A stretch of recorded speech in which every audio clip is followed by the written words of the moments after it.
Pues muy buenos días y muchas gracias por estar aquí conmigo.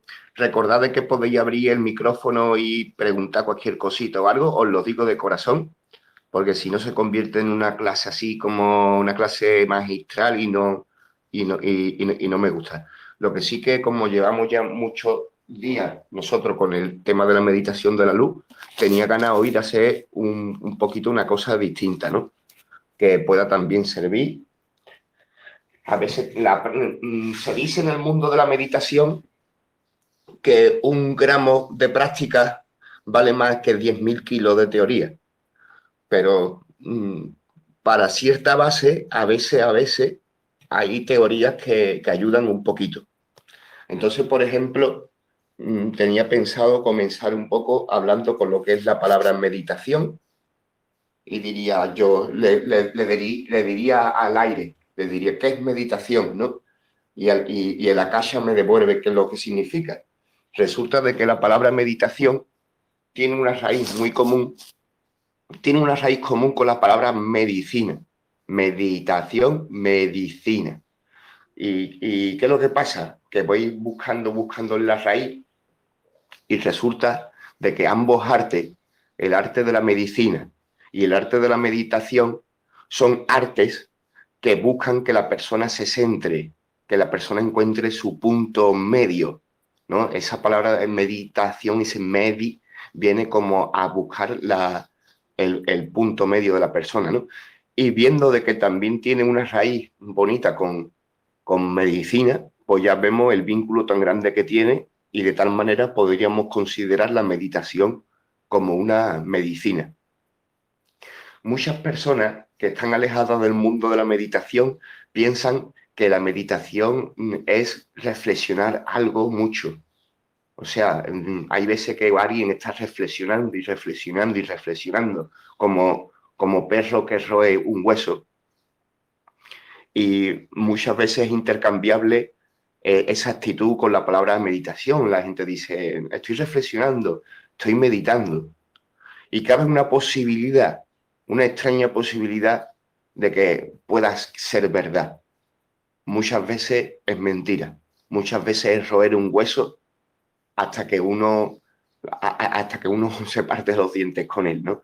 Otras veces no. Otras veces una persona puede que de verdad esté siendo el arte de la meditación, ¿no? ¿Por qué? Porque a veces la meditación nos trae una alquimia mental interior que nos ayuda a resolver ciertos problemas, como cuando al despertar de un sueño vienen ciertas soluciones a nuestro estado de ánimo, cierta guía a lo que se debe de hacer, ¿no? ¿Y esto a qué se debe? Se debe a que la mente tiene un carácter un poco hiperactivo. O sea, no nacemos con el libro de instrucciones y poquito a poco tenemos que ir a aprender a dominar nuestro cuerpo, nuestra mente, y hasta que eso no sucede no florece el espíritu, porque el espíritu es una conciencia superior y más elevada, más universal y más objetiva. Una conciencia objetiva que se opone a una conciencia subjetiva.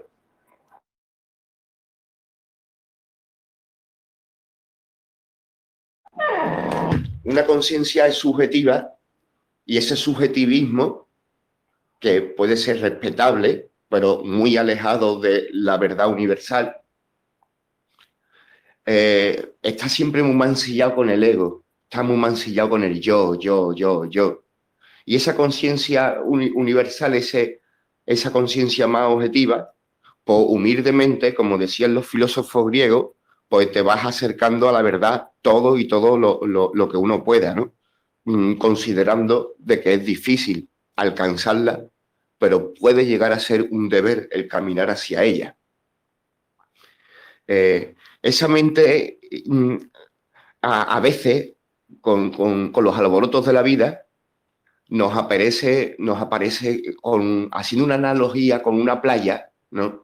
Es como si hay veces que la mente está tan hiperactiva y debido a los problemas cotidianos, que cuando nos arrimamos a ella, a su orilla, es como un mar que nos encontramos en tormenta, con oleajes muy fuertes y tan bravos que uno dice, como me doy un bañito, el mar este es capaz de matarme. Y con la meditación, conociendo bien ese arte, incluso en condiciones difíciles, una vez que se tiene práctica, uno es capaz de calmar ese mar de la mente.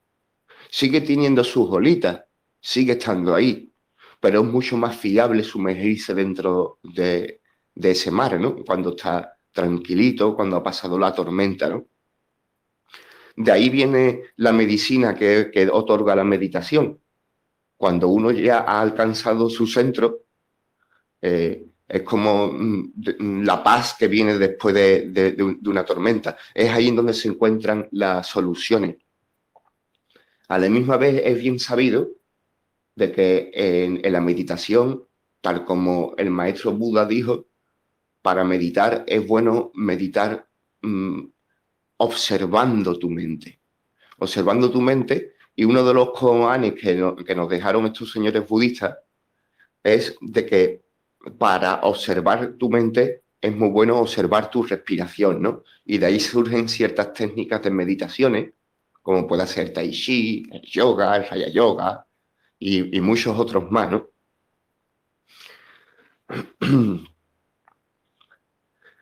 eh, observando la mente. Hay personas que están tan identificadas con su mente de que el concepto observar la mente no lo conocen. Sin embargo, el que lo va aprendiendo empieza a ser una persona mágica, porque de verdad la inteligencia emocional que acaba creando muchas veces es superior a la media. No estamos en competencia con los demás, pero es una alegría tener un amigo así, un amigo que no se identifica con la mente, un amigo con conciencia un poco más elevada. Y es que vemos que la identificación con la mente es lo que más fortalece el ego y lo que más fortalece el yo, que no voy a entrar en debate si es bueno dejarlo un poquito o exterminarlo enteramente, porque ni siquiera creo que se pueda exterminar el ego enteramente. Pero sí es cierto de que un ego muy grande es un problema. Es un problema para los demás, pero sobre todo es un problema para uno mismo. Porque está uno tan envuelto en ese ego que es incapaz de observar la realidad tal y como es. Está tan susurrante esa mente ahí en el oído contando cosas que normalmente ni siquiera son agradables, que la realidad la pinta de otra manera. Al terminar una meditación, con esto de calmar la mente y florecer el espíritu, uno de los primeros efectos que se encuentra uno es que la realidad y la percepción de la realidad cambia. Es muy normal, después de hacer nuestras meditaciones de la luz protectora, el encontrarnos un mundo más luminoso. Uno empieza a hacer una meditación focalizándose en su aura y llena de luz, y cuando abre los ojos ve que está ahí.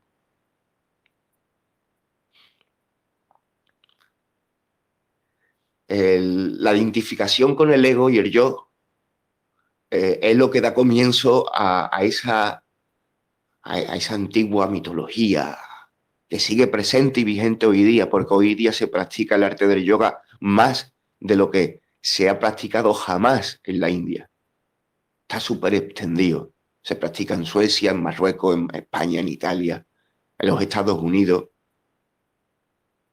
en México, en Chile. Se practica en todas partes. Se han abierto las puertas de ese arte y no penséis de que hay más secretos en Benarés o en Nueva Delhi de lo que pueda haber en tu habitación. Tenemos un mundo de mucho acceso a las cosas, ¿no? Y el camino de la meditación, además que siempre ha existido, no es ni siquiera propio de la India, os lo digo de corazón, siempre ha existido. Pocos saben que el maestro Sócrates fue soldado en la guerra de Salamina y de que este señor que había viajado tanto y que tanto le gustaba el mundo del espíritu y de la filosofía, a veces llegaba a poner nerviosos a sus compañeros con el simple hecho de sentarse debajo de un árbol y meditar. La gente en plena batalla, antes de que llegaran los persas, veían sus barcos y todo el mundo se volvía loco. Les entraba miedo, ¿no? Y en esos momentos veían a Sócrates meditando debajo de un árbol, sabiendo que cualquier cosa que deba de suceder va a suceder, estando en el aquí y en el ahora. Y bueno, es bien sabido que ese ego es a lo que se le acusa totalmente de lo que es la separación del ser humano, de los hombres y las hembras, los hombres y las mujeres. Ese ego es la separación que se tiene con el resto de la conexión natural, la conexión natural. La conexión con el ego es ilegítima, es artificial, porque la que por ley corresponde es la conexión con el espíritu, y el espíritu está uña y carne con el gran espíritu. Por lo tanto, está uña y carne con tu amigo e incluso con el ejército persa que viene a invadirte, ¿vale? Se vive el ensueño de la vida, se encara por lo menos unido a ella, no sintiéndose una cosa ahí aparte, ¿no?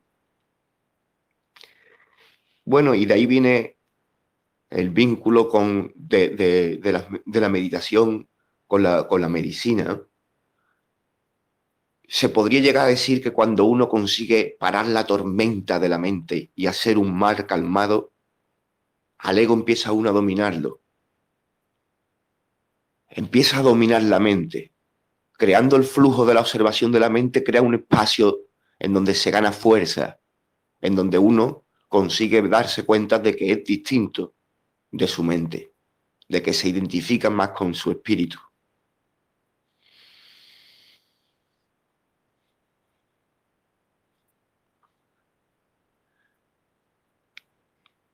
Creando ese flujo, ese espacio de observar la mente deja de tener dominio sobre uno, porque hemos nacido para dominar la mente, no para que la mente nos domine a nosotros. De hecho, en la antigua India, cuando una persona era dominada por su mente, esa mente tan imperativa que no para de dar vueltas, no para de girar y girar, el espíritu está mucho más adentro, el astral está mucho más adentro. Y por lo tanto se mueve menos, porque observemos que en un círculo que no para de dar vueltas, el centro, el medio, se puede ver como que está quieto, completamente quieto. Una persona que se identifica más con el espíritu que con el ego es una persona que no tiene por qué decir por su boca todo lo que se le ocurre, todo lo que se le ocurre. Todos hemos tenido algún amigo pesadito, cuando uno está viendo una película. Y como la haya visto ya no para de hacer spoiler. Y le dices tú, oye, deja de hacerlo. Pero sin embargo no puede parar de hacerlo, porque está dominado por su mente. Y se cree que todo lo que piensa es importante, se cree que su mente es él. Por eso le da importancia y le deja paso. Y dice, y dice, y dice, bla, bla, bla. Y ahí sigue. Sin embargo, el que se identifica más con el espíritu a veces también habla. Pero muchas veces cumple esa regla de solo hablar cuando lo que vayas a decir sea mejor que el silencio. Y, y dándole un vuelco a la charleta de hoy, al bla, bla, bla, bla de hoy, pues podríamos ver de que hay muchos tipos de meditaciones. Y existe, a la hora de clasificar la meditación, hay veces que se puede hablar de la postura. Y se puede meditar tumbado, sentado, de pie, y se puede meditar también uno moviéndose. El tai chi no es el único ejemplo. También están los sufíes bailadores de la India, que es un fuerte ejemplo, ¿no? Y yo creo que muchas personas, cuando hacen grandes danzas bonitas con su arte, o incluso el guitarrista con su guitarra, en el fondo está meditando. Hay meditaciones de mucho tipo, ¿no? Yo siempre recomendaba la meditación en movimiento, como el Qigong o el Tai Chi, como no solo para principiantes, sino luego para que se quedara en ella quien quisiera continuar. Aunque me gusta también y me he preparado para hacer la meditación en estático. Me encanta meditar con una vela y hago virguerías con ella. Porque uno de los koanes que se dieron para meditar es de que si eres capaz de mantener tu mirada en un punto fijo, cualquier cosa puedes realizar. ¿Por qué? Porque cuando se consigue el arte de la meditación y uno ha achicado al ego y ha florecido el espíritu, se observaban los maestros de que uno tenía una mirada bastante fija, era capaz de focalizar, de visualizar. Sin embargo, la mente hiperactiva, también si cuando uno se intenta concentrar en un punto, la mente hiperactiva también como que quita la mirada y al segundo vuelve, le quita la mirada y al segundo vuelve. Por eso muchas veces se ha gustado eso de meditar mirando una vela. Y además esa mirada fija recibe a veces el nombre de la contemplación. Esos estados en donde muchas veces se dice que la persona está embobada mirando nubes o mirando las olas del mar. En realidad en esos momentos tiene calladito y mudito al ego. Y de hecho se conoce y se sabe de que esa mirada devocional, esa contemplación, es una de las ramas muy posibles de la meditación. Por eso viene ahora al pelo, por eso lo estamos sacando. Estamos hablando un poquito de ciertas ramas de meditación. La meditación en movimiento yo la recomendaba mucho porque para principiantes decían, no es tan fácil para mí el meditar. Me pongo en posición yoga, intento y apenas consigo. Y yo en esos momentos decía, comienza por la meditación en movimiento, que verás tú cómo la mente se te va calmando. Como una medicina que se le recomienda a alguien, que es algo muy recomendable para mentes hiperactivas, para personas que han tenido un trauma y no se pueden quitar de la cabeza ese problema. Se le puede decir, tío, aprende el Qigong, que hay 1000 vídeos en internet y es súper fácil de hacer. Y el secreto está roto. Eso que tanto custodiaron durante miles de años para que los demás no lo aprendiesen, para que el enemigo no lo aprendiesen, como el que guarda los planos de una bomba atómica. Eso está ya libre. En toda nación, en todo pueblo, hay personas que te pueden ayudar.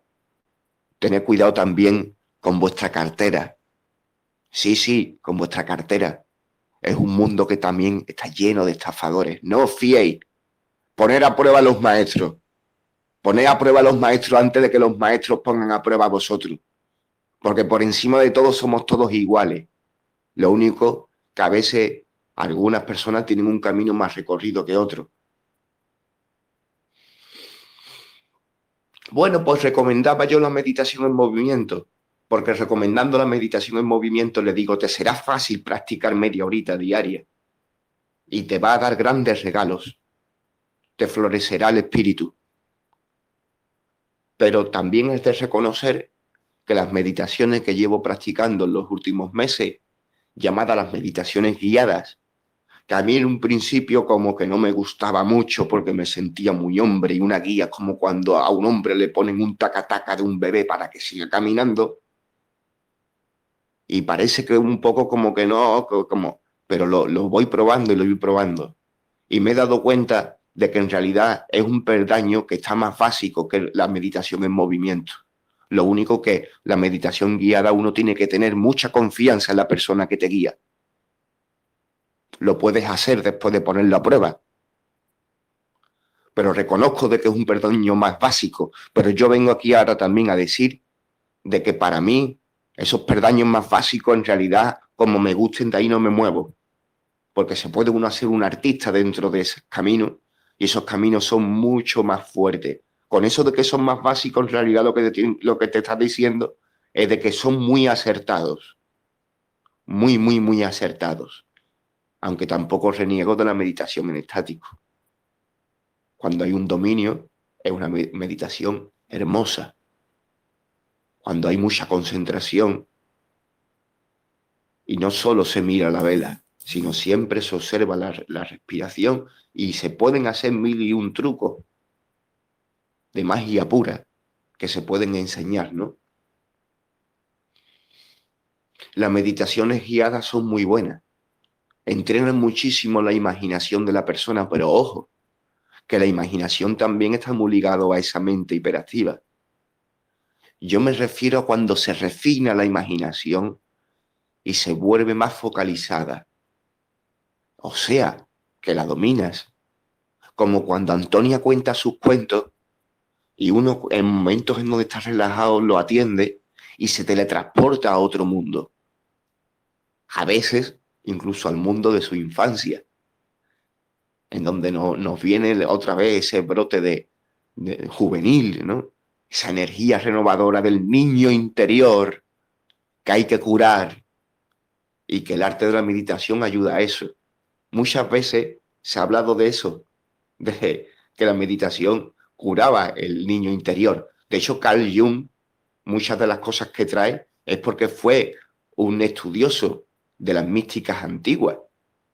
Y en esa mística antigua le encontró el trabajo de la sombra, el trabajo del niño interior, que fueron los pilares de, de sus enseñanzas.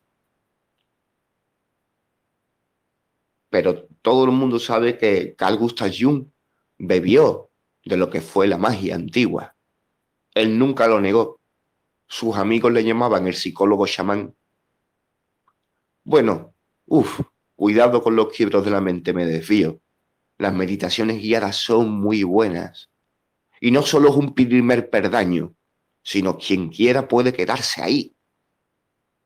Puede quedarse ahí.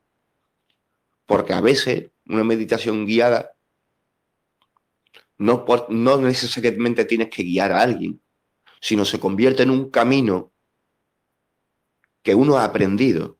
Un camino que comenzó por una selva salvaje, ojo, en donde me tuve que abrir paso con machete, pero que a costa de pisar y pisar y pisar y pisar, se acaba haciendo una calzada en donde no solo yo ahora puede pasar quien quiera. La meditación guiada muchas veces es un regalo a un amigo, muchas veces es una estrategia para uno mismo, que se va haciendo más fuerte y más fuerte y más fuerte.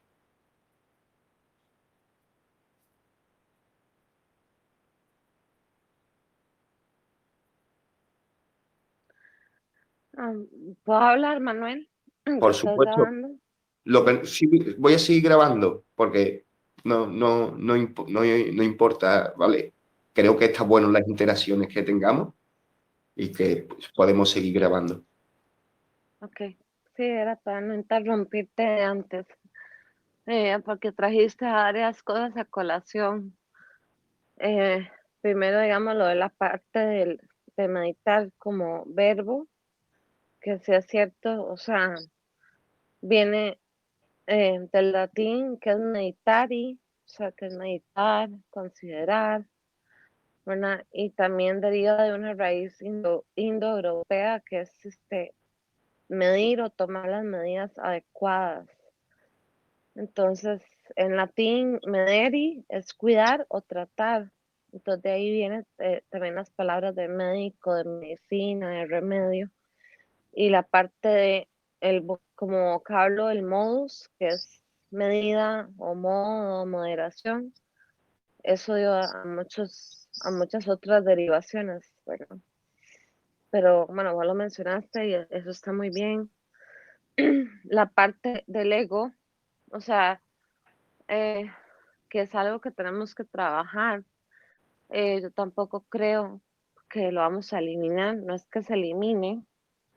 Eh, y algo muy interesante, Perdón, no es eliminarlo, sino digamos, por ponernos no, de acuerdo, exacto, es ponerlo en su lugar correcto. eso, exacto, No se no, puede eso es lo que permitir quería decir. no se puede permitir que alguien sea el jefe de tu ser, Ujú, sin que le corresponda esa función, que no Exacto, tenemos nada en eso, contra de él, a eso pero es que iba. el jefe es el espíritu. Ahí va. Ah, no, no, exactamente eso iba, exactamente, que no se puede eliminar, exactamente. O sea, una cosa es eliminarlo y otra cosa es como detectarlo y saber cuándo ponerlo de lado. Entonces, digamos, en la parte de crecimiento, digamos, como persona y como seres espirituales que somos, es importante detectar ese ego porque exactamente, o sea, yo cuando he tratado a gente que he hecho sanación así directa, o sea, que los agarro de la mano, porque yo sano con las manos, ¿no? Y, y los he agarrado de la mano y he entrado como en su mente y ha sido gente drogadicta de la calle y cosas así, que yo antes hacía mucho eso, este, cuando no estaban drogados, ¿verdad? Por supuesto. Entonces, los agarraba de la mano y les decía, déjenme entrar. Y ellos se me decían, eso es, ¿qué es lo que estoy sintiendo? Me decían, estoy sintiendo como que me estuvieras pasando electricidad a través del brazo. Y me decían, y lo siento en la nuca y así. Y yo le decía, usted tiene que empezarle a entender a su mente, porque yo no les podía hablar del ego, porque era gente muy sencilla, tal vez. Pero digamos, les decía, hágale entender a su mente que su mente no manda, que el que manda es usted. O sea, adentro usted manda. O sea, no deje que su mente mande, porque su mente es el que le dice, vaya, consuma, vaya, haga esto, vaya, haga lo otro.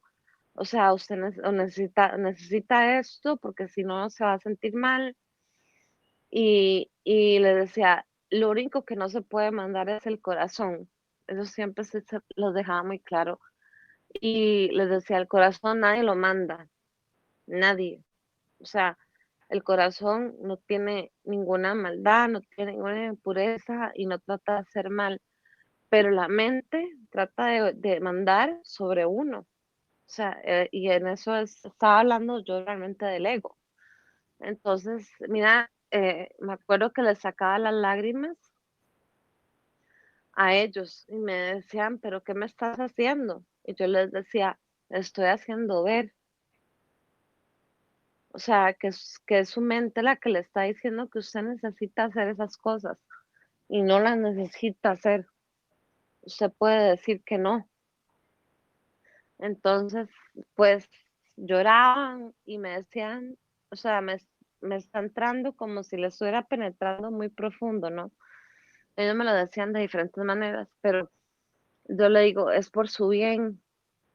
Y digamos, ya después me agradecían mucho si me lo volví a topar, ¿verdad? Me decían, eso que usted me hizo, o sea, nunca lo había sentido. Y tienen razón, o sea, yo me estoy, o sea, guiando por lo que mi mente, que sería el ego, pero ellos no lo saben, no lo explican igual, me decían. Y entonces yo les decía, sí, exactamente, y usted tiene que empoderarse y decir, aquí soy yo, o sea, primero estoy yo, pero aparte de eso, la parte del ego, aún en la gente que es muy espiritual, digamos, entre comillas, muy espiritual, ahí lo pongo entre comillas, ¿por qué? ¿Por qué lo pongo entre comillas?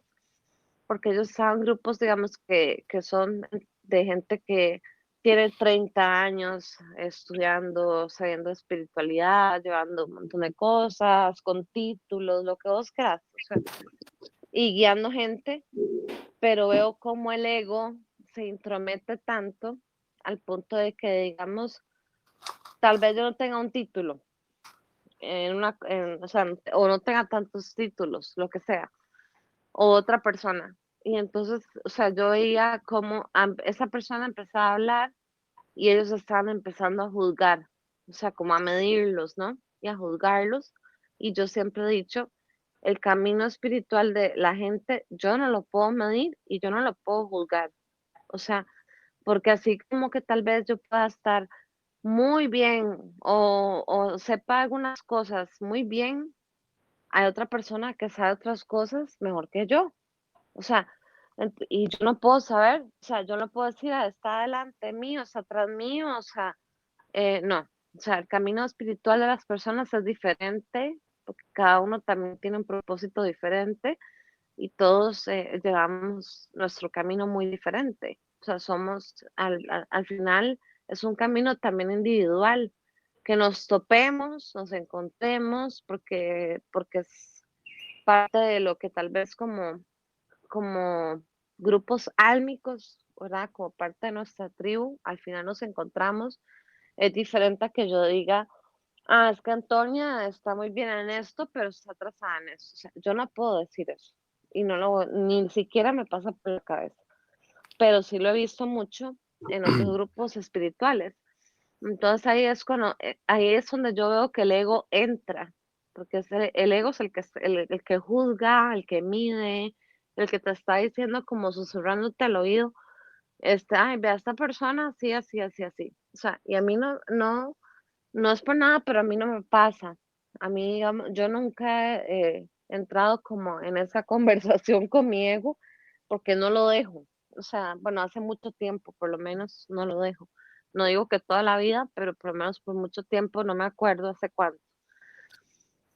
Pero el ego es ese que siempre está midiendo y juzgando también a los demás, no solamente a uno, sino a los demás. Y poniendo límites y poniendo como, tengan cuidado y vean aquí y vean allá y vean y no sé qué.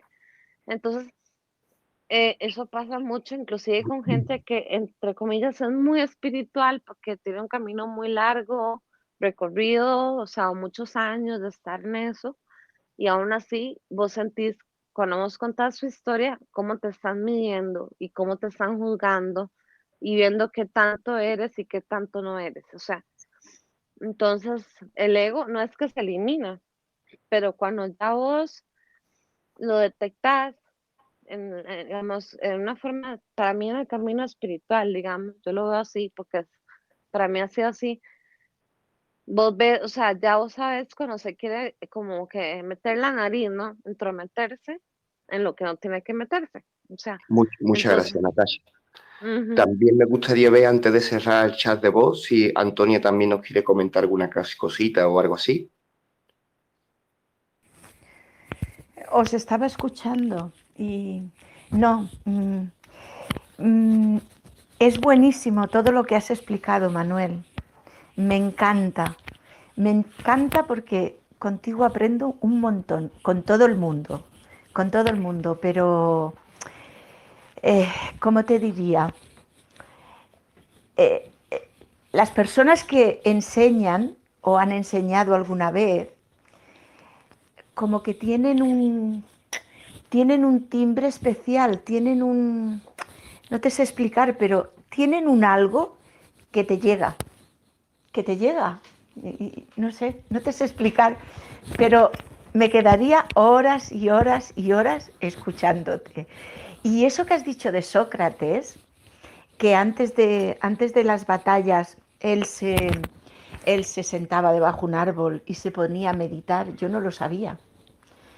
Pero bueno, tiene mucho sentido porque eh, Sócrates fue el que se tomó la cicuta, ¿verdad? Totalmente, Sócrates Vale, es una imagen, es el padre de la filosofía de la griega, filosofía. la vivienda Exacto, entre antesocrática y posocrática, es un antes y un exacto, después. exacto. Bueno, pues con este dato que me has dado, yo ahora, además de que era un filósofo, por supuesto, ¿vale? Y que sus cajoncitos de aquí arriba de la azotea los tenía de manera diferentes a como los tiene otra persona que no ha estudiado filosofía, ¿no? Pero eh, tiene más sentido todavía cómo afrontó su propia muerte, porque lo condenaron a beber la cicuta. Entonces pienso, bueno, el, el saber meditar y el tener esta arma, él, pues claro, para él fue más fácil aceptar y me imagino, ¿eh? El que te vayan a matar, o sea, el que te tengas que tomar un brebaje y que después de tomártelo, caput, ¿sabes? Entonces, bueno, me ha hecho pensar. Y esto lo estás grabando, ¿verdad? Sí, lo estoy grabando. Perfecto. Después lo colocarás en el grupo o nos lo enviarás a nosotras o... Sí, yo he Vale. visto de que ha quedado más o menos bien y Es que ha quedado perfecto. Es que ha quedado perfecto y me gustaría volverlo a escuchar en algún otro momento. gracias. Gracias a ti. Gracias a ti. Pues si queremos despedimos la grabación y si apetece seguir charlando, seguimos charlando, pero le decimos adiós a las personas que nos estén escuchando, ¿vale? Por mí perfecto. Claro, Gracias. Hasta luego. gracias. Adiós. Gracias. Si es una grabación para no hacerla muy larga y seguimos charlando si apetece. Claro. Perfecto.